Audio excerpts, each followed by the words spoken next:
Hello my dear students, कैसे हैं सभी? एकदम बढ़िया। तो आज मैं बात करूंगा क्लास 10th के बच्चों से। कुछ बच्चों से वादा किया हुआ है कि सर आज लीनियर इक्वेशन पढ़ाना। चलो ठीक है, मैं बात एकदम स्टार्टिंग से पढ़ाऊंगा, है ना? तो आप देखना,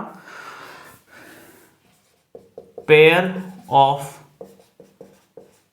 linear equation in two variables, ये इसका नाम है। इसके नाम का क्या मतलब है? इसके नाम का क्या मतलब है? पेयर सब जने जानते हैं, group of two. Group of two, group में 5 लोग, 6 लोग, 10 लोग हो सकते हैं। एक ऐसा भी ग्रुप होता है जिसमें 2 ही लोग हैं, उस ग्रुप को क्या कहते हैं बेटा? पेयर कहते हैं। ठीक है। लीनियर का मतलब डिग्री 1, इक्वेशन मतलब LHS equals to RHS, equal मतलब इक्वल से ये वर्ड बना है। ठीक है। 2 को मतलब सबको पता है। वेरिएबल का मतलब नॉट हैविंग फिक्स्ड वैल्यू, जिसकी वैल्यू चेंज होती रहती है उससे अपन कहते हैं वेरिएबल। ये इस नाम का अर्थ है। तो हमें यहां पे क्या करना है, हमें जो इक्वेशंस मिलेगी वो किस तरीके से मिलेगी, मैं आपको एक एग्जांपल देता हूं। जैसे 2x + 3y = 5, ये मुझे एक इक्वेशन मिल गई। ठीक है। इसका स्टैंडर्ड फॉर्म क्या होता है? ax + by + c = 0। जो x के साथ है वो x का कोफिशिएंट है, a होगा हमेशा। y का जो भी कोफिशिएंट है वो b होगा, और c क्या कहलाएगा? कांस्टेंट। क्या कहलाएगा? कांस्टेंट। तो अगर इसको मुझे स्टैंडर्ड फॉर्म में कन्वर्ट करना है तो मुझे क्या करना है? 5 को ट्रांसपोज कर देना है। तो इक्वेशन बनेगी 2x + 3y - 5 = 0। क्या बच्चों यहां आप मुझे a की वैल्यू, b की वैल्यू, c की वैल्यू बता सकते हो? a की वैल्यू x का पड़ोसी, b की वैल्यू y का पड़ोसी, c की वैल्यू अकेला राजा। अब देखो हमारे स्टैंडर्ड में प्लस है तो माइनस है वो किसके साथ जाएगा? वो नंबर के साथ जाएगा, क्योंकि माइनस हमारे स्टैंडर्ड में तो है नहीं। तो माइनस किसके साथ जाएगा? हमेशा नंबर के साथ जाएगा। तो ये मेरे a, b और c की वैल्यू आ गई। ठीक है। ये मैंने एकदम इंट्रोडक्शन से स्टार्ट किया है, बिल्कुल बेसिक से।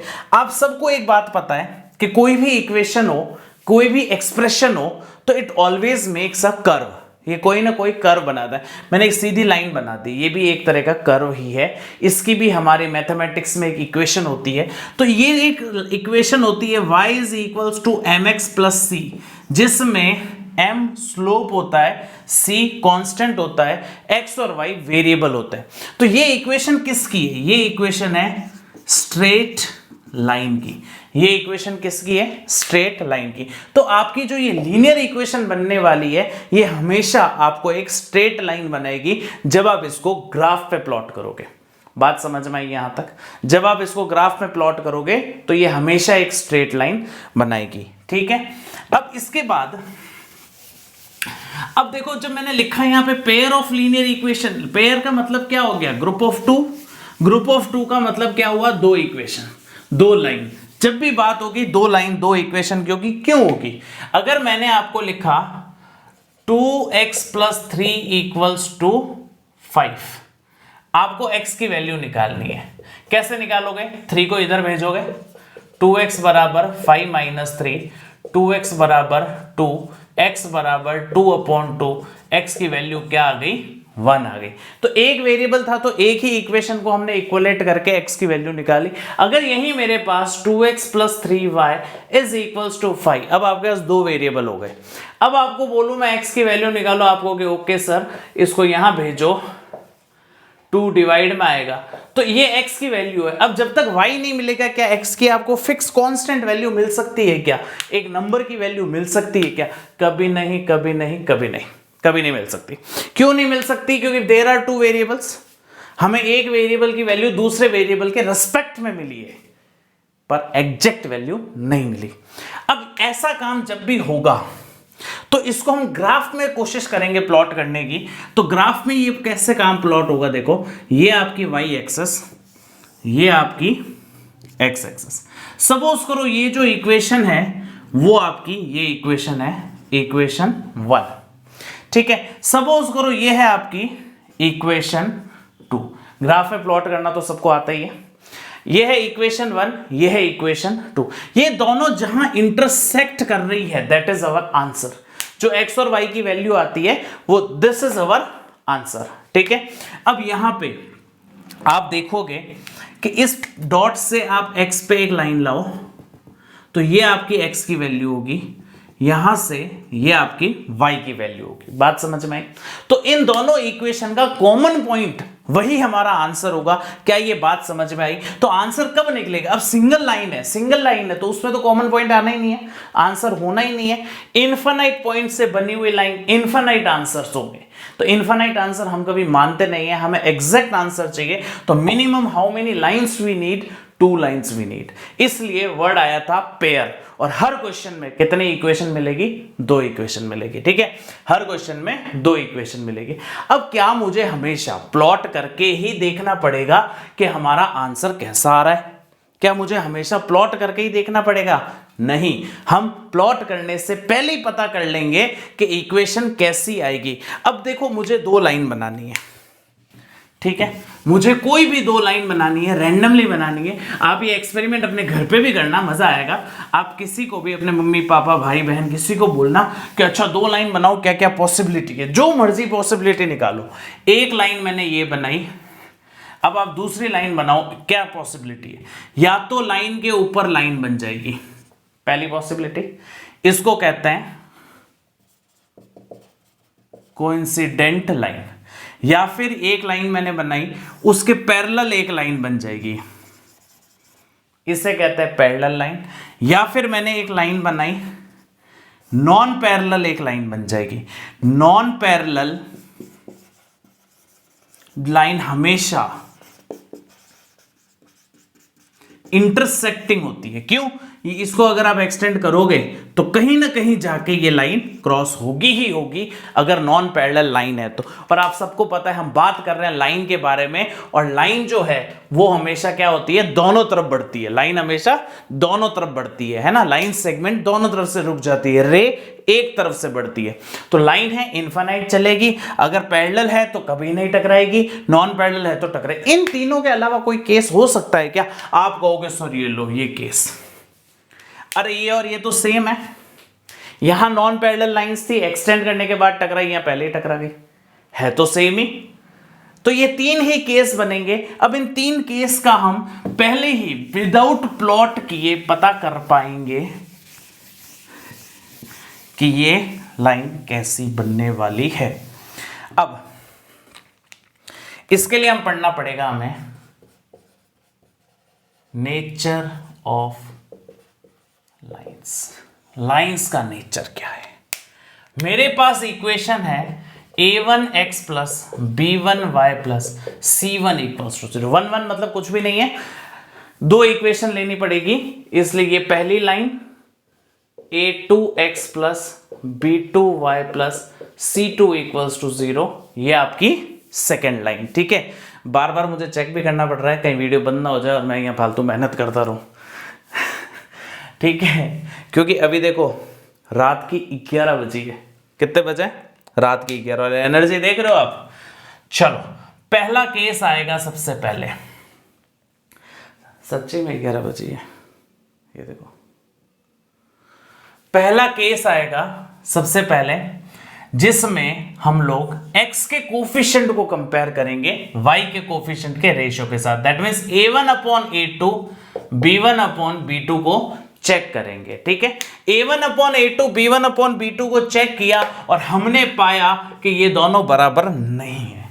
जब ये दोनों बराबर नहीं है तो हमने बोला हाँ जी सर ये दोनों बराबर नहीं है, तो लाइन कैसी बनेगी? लाइन ऐसी बनेगी। इसको कौन सी लाइन कहते हैं? इंटरसेक्टिंग लाइन कहते हैं। इंटरसेक्ट कितने पॉइंट पे होगी? एक ही पॉइंट पे, इसलिए सॉल्यूशन कितने होंगे? एक ही होंगे, यूनिक सॉल्यूशन। क्लास में बैठे हजारों बच्चों का आंसर सेम आएगा, और सॉल्यूशन है तो निकाल सकते हैं। तो एक वर्ड आएगा कंसिस्टेंट। मैथ्स में अगर आप देखते हो, डिक्शनरी मीनिंग देखते हो, कंसिस्टेंट का मतलब होता है पॉसिबल। अगर सॉल्यूशन है तो सॉल्यूशन निकालने भी पॉसिबल है। ठीक है, सेकंड जो हमारी कंडीशन है वो आएगी A1/A2 नॉट इक्वल आएंगे तो C को देखना ही नहीं है। अगर इक्वल आ गए तो क्या करना है, तो C को देखना है। अगर इक्वल आ गए तो क्या करना है, तो C को देखना है। दो बात, या तो C इक्वल होगा या C इक्वल नहीं होगा, इसके अलावा कोई केस नहीं। जब इक्वल होगा तो बनेगी लाइन के ऊपर लाइन, कोइंसिडेंट लाइन। कितने पॉइंट टकरा रहे हैं, कॉमन कितने आ रहे हैं, इनफाइनाइट मेनी सॉल्यूशन, बहुत सारे सॉल्यूशन है, बहुत सारे सॉल्यूशन है तो सॉल्यूशन है तो कंसिस्टेंट होगा, क्योंकि हम सॉल्यूशन का आंसर निकाल सकते हैं। ये आएगा पैरेलल, क्या आएगा, पैरेलल, क्योंकि थर्ड केस बचा। ठीक है, और ये लाइन टकरा ही नहीं रही है तो क्या इनका कोई सॉल्यूशन आएगा, क्या कोई आंसर आएगा, नहीं आएगा। तो इसलिए हम इसे कहेंगे नो सॉल्यूशन। जब सॉल्यूशन ही नहीं है तो इनकंसिस्टेंट, क्या आएगा, इनकंसिस्टेंट। आई बात समझ में, तो क्या आ गया, इनकंसिस्टेंट आ गया। तो ये बात वो हो गई कि हमें ग्राफ बनाने से पहले ही पता चल जाए कि हमारा आंसर क्या आने वाला है, हमारी लाइंस किस तरीके की होने वाली है। ठीक है, तो इन तीन के अलावा कोई तरह का केस नहीं बनता है, इन तीन के अलावा कोई तरह का केस नहीं बनता है। ठीक है, हम एक काम करेंगे, धीरे धीरे क्लास की लेंथ बढ़ाएंगे ताकि हमें पता चले कि हाँ स्टूडेंट्स देख रहे हैं, उनका फ़ायदा हो रहा है, तो अपन धीरे धीरे क्लास की साइज़ बढ़ाएंगे। आज हम इतनी सी क्लास लेंगे जिसमें हमने इंट्रोडक्शन और नेचर ऑफ रूट किया। ठीक है, अगर आपको अच्छा लगे तो आप कमेंट करना ताकि हम आगे बढ़ सकें और हम नेक्स्ट टॉपिक के लिए तैयार हों। ठीक है बेटा, एक बच्चे ने मुझे कहा था सर एक वो गुब्बारे वाली शायरी सुनाना, जो आज मैंने ऑफलाइन में बात हुई थी मेरी, उसमें कहते हैं, देखो इसका मतलब ये नहीं है कि मैं किसी को कह रहा हूँ, ऐसा कुछ भी नहीं है। इसका मतलब यही है कि हमारे अंदर अहंकार नहीं आना चाहिए। तो जो शायर था उसने एक बात गुब्बारे को लेके एक बात बोली है, इन गुब्बारों को देखो, इन गुब्बारों को देखो, चंद सांसों में फूल जाते हैं, ज़रा से ऊपर उठते हैं और अपनी औकात भूल जाते हैं। दैट मीन्स व्हाट, आपको ज़मीन से जुड़े रहना है, आपको आगे बढ़ते रहना है और हमेशा ध्यान रखना पेड़ जितना भारी होगा वो ज़मीन को उतनी पकड़ के रखेगा। ठीक है, वैसे ये सारी बातें हम बाद में करेंगे, अभी एग्जाम का टाइम है, हम सिर्फ पढ़ाई करेंगे, उससे ज़्यादा हम कुछ भी नहीं करेंगे। ठीक है, थैंक यू सो मच। आप जो भी आपके फ्रेंड्स हैं उनको ये वीडियो शेयर करना ताकि हम ज़्यादा से ज़्यादा लोगों तक पहुँचा सके बेसिक कॉन्सेप्ट जो हमारे अब तक छूट गए, वो अब नहीं छूटेंगे। बच्चा मेहनत करेगा, पढ़नी चाहेगा तो पढ़ लेगा। ठीक है, thank you so much, all the best.